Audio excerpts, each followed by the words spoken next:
पूरे छात्र समुदाय के मन में इस बात को लेकर बहुत बड़ा आक्रोश था कि प्रशांत किशोर उस समय की राजनीति में एक बड़े चेहरे हुआ करते थे। तो सबों को ऐसा लगा कि भाई कुछ भी हो, लेकिन गरिमा इस हद तक विखंडित नहीं होनी चाहिए कि इतने बड़े राजनेता को एक यूनिवर्सिटी के चुनाव में उतरना पड़े। तो कहीं ना कहीं मुझे हमेशा ऐसा लगता रहा कि यह मर्यादाओं को तार तार करने वाली बात थी। उनका यह कदम कहीं से भी स्वीकार्य नहीं था। यदि आप सिर्फ इस खुन्नस में चुनाव में उतर गए कि नहीं, मैं नया जदयू का वाइस प्रेसिडेंट बना हूँ तो मुझे अपनी प्रासंगिकता साबित करनी है, तो इससे आप चुनाव नहीं जीत सकते। चुनाव जीतने के लिए आपके पास एक विजन का होना आवश्यक है। पटना पुलिस को किसी भाड़े के गुंडे की तरह इस्तेमाल किया गया। तो गहरे अफसोस के साथ कहना पड़ रहा है कि ऐसे नए तमाम विश्वविद्यालय भी अभी सेशन को चला पाने में नाकामयाब हैं। चाहे वो मुजफ्फरपुर विश्वविद्यालय हो, पूर्णिया यूनिवर्सिटी की बात करें हम लोग, जो नई यूनिवर्सिटीज़ हैं, खुद पाटलिपुत्र यूनिवर्सिटी की बात करें हम लोग, तो अभी तक पीजी की एक भी परीक्षा वहाँ पर सही तरीके से संपादित नहीं हो पाई है। नमस्कार, पूछता है बिहार देख रहे हैं आप। मैं हूँ आपके साथ बिमलेंदु सिंह, और हमारे साथ आज बातचीत करने के लिए राजा रवि जी हैं।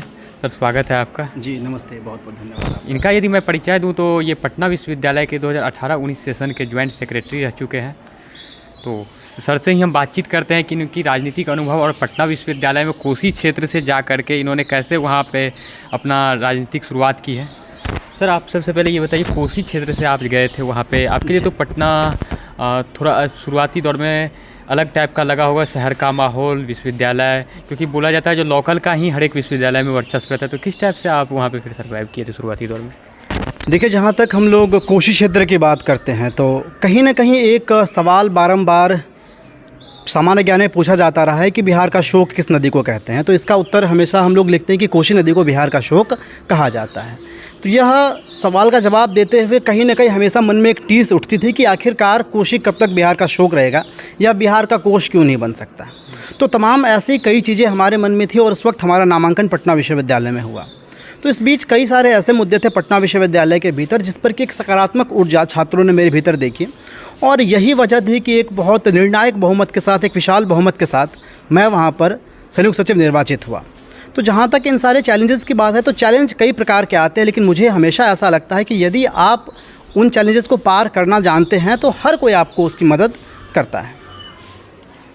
तो उस टाइम, जिस टाइम ये चुनाव हुआ था, सुनने में आया जो प्रशांत किशोर खुद आकर के इस चुनाव के बाद में हैंडल करने, तो मतलब इतने बड़े पैमाने जो लोकसभा चुनाव में अपना योगदान दिए हैं, वो आकर के यदि एक विश्वविद्यालय के चुनाव को फिर से वो करने लगे, आपको मतलब थोड़ा नहीं लगा था जो इस चुनाव में माहौल चेंज हो सकता है? देखिए, सच बताएं तो कहीं ना कहीं पूरे छात्र समुदाय के मन में इस बात को लेकर बहुत बड़ा आक्रोश था कि प्रशांत किशोर उस समय की राजनीति में एक बड़े चेहरे हुआ करते थे। तो सबों को ऐसा लगा कि भाई कुछ भी हो, लेकिन गरिमा इस हद तक विखंडित नहीं होनी चाहिए कि इतने बड़े राजनेता को एक यूनिवर्सिटी के चुनाव में उतरना पड़े। तो कहीं ना कहीं मुझे हमेशा ऐसा लगता रहा कि यह मर्यादाओं को तार तार करने वाली बात थी। उनका यह कदम कहीं से भी स्वीकार्य नहीं था। लेकिन कहते हैं कि हर बार बड़ी चुनौतियों के साथ एक बड़ा सबक साथ आता है। कहीं ना कहीं सबों के मन इस बात का संशय जरूर था कि इतने बड़े, इतने धागड़, मैं कहूँ विशुद्ध देहाती भाषा में, ऐसे धागड़ राजनेता हम सबों के सामने खड़े थे, हम लोगों के खिलाफ खड़े थे।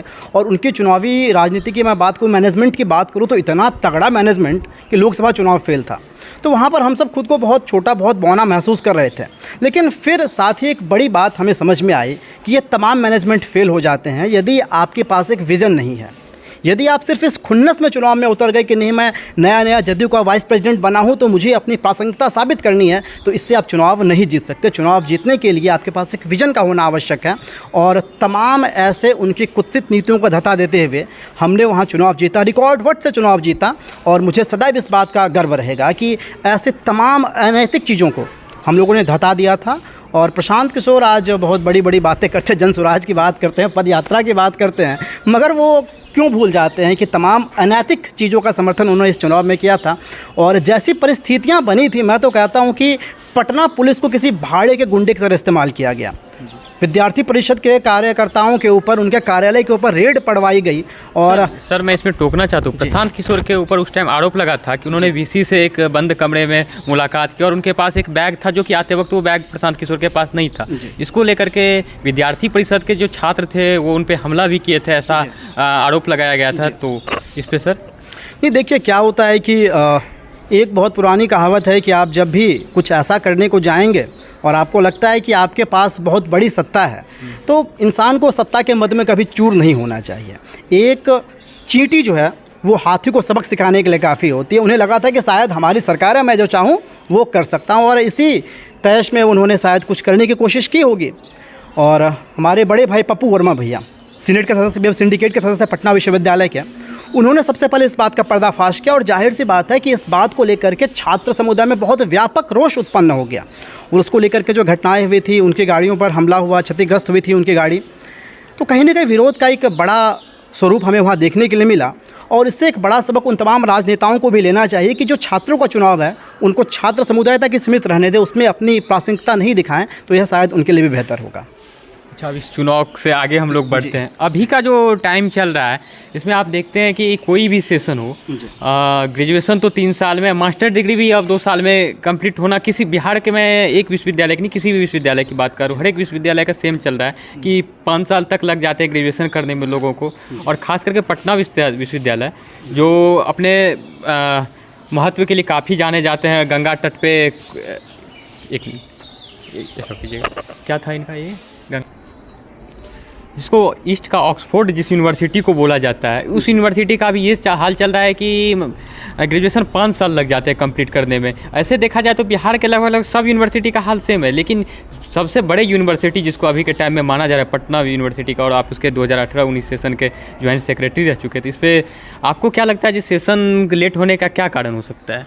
देखिए, पटना विश्वविद्यालय की मैं बात करूं तो सामान्यतः इसका सेशन हमेशा पटरी पर ही रहा है, और समय से रिजल्ट प्रकाशित करने के लिए पटना विश्वविद्यालय का अपना एक गरिमामय इतिहास है। लेकिन विगत 2 साल से जो कोविड की परेशानियां रही हैं, इसको लेकर के कहीं ना कहीं कई तरह की अनियमितताएं आई हैं। लेकिन पटना विश्वविद्यालय चले फिर भी ठीक है, एक बिहार का विश्वविद्यालय है, नामी ग्रामी विश्वविद्यालय है। इसके अलावा बाकी जो स्टेट यूनिवर्सिटीज़ हैं उनकी हालत आज किसी से छिपी हुई नहीं है।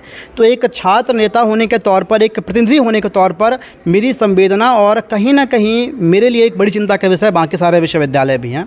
और यदि ऐसा हमेशा ही चलता रहा तो विश्वविद्यालय शिक्षा का केंद्र नहीं बल्कि डिग्री बांटने की दुकान बनकर रह जाएंगे, मुझे ऐसा हमेशा लगता रहा है। और इसको जहाँ तक निराकरण की बात हम लोग करते हैं तो मुझे लगता है एक बहुत व्यापक सोच की, एक क्रांतिकारी और आमूलचूल परिवर्तन की बात है। अभी हम बात करें तो सेशन को पटरी पर लाने के लिए और कुछ बोझ घटाने के लिए कुछ नए विश्वविद्यालयों की स्थापना की गई थी, और इस बात की बहुत गहरी परिपाटी रखी गई कि ऐसा करने के बाद बहुत क्रांतिकारी परिवर्तन होंगे और विश्वविद्यालयों में बड़ा सुधार होगा। लेकिन बहुत गहरे अफसोस के साथ कहना पड़ रहा है कि ऐसे नए तमाम विश्वविद्यालय भी अभी सेशन को चला पाने में नाकामयाब हैं, चाहे वो मुजफ्फरपुर विश्वविद्यालय हो, पूर्णिया यूनिवर्सिटी की बात करें हम लोग, जो नई यूनिवर्सिटीज़ हैं, खुद पाटलिपुत्र यूनिवर्सिटी की बात करें हम लोग, तो अभी तक पीजी की एक भी परीक्षा वहाँ पर सही तरीके से संपादित नहीं हो पाई है। तो इसको लेकर के कहीं ना कहीं सरकार और राजभवन को बहुत चिंतित होना चाहिए, लेकिन ऐसा हमें कहीं दिखाई नहीं दे रहा है। इसके उलट कई सारे स्कैम्स, कई सारे भ्रष्टाचार का मामला हमारे सामने लगातार आता आया है।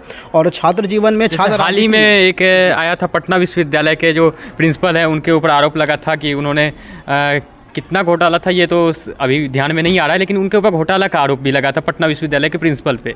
अच्छा जी, मुझे लगता है कि ऐसा अगर कहीं से भी कोई न्यूज़ निकल करके सामने आता तो पूरे के पूरे विश्वविद्यालय फैटर्निटी के ऊपर और शिक्षा तंत्र के ऊपर एक बहुत बड़ा बदनुमा दाग हो जाता है, क्योंकि बच्चे काफ़ी उम्मीद के साथ यूनिवर्सिटी में आते हैं, शिक्षा का मंदिर समझते हैं और उस शिक्षा के लिए वो बहुत उम्मीदें लेकर के वहाँ पर आते हैं। और जब ऐसी उम्मीदें धराशायी होती है तो ना सिर्फ शिक्षा तंत्र कमज़ोर होता है, बल्कि मुझे लगता है कि भारत देश का आने वाला भविष्य, जो कर्णाधार अगली पीढ़ी है, उनकी मानसिकता के ऊपर जो गहरा चोट पहुँचता है, मुझे लगता है कि शायद उसका कोई इलाज संभव नहीं होता। धन्यवाद हमारे साथ बातचीत करने के लिए। जी बहुत बहुत धन्यवाद, आभार।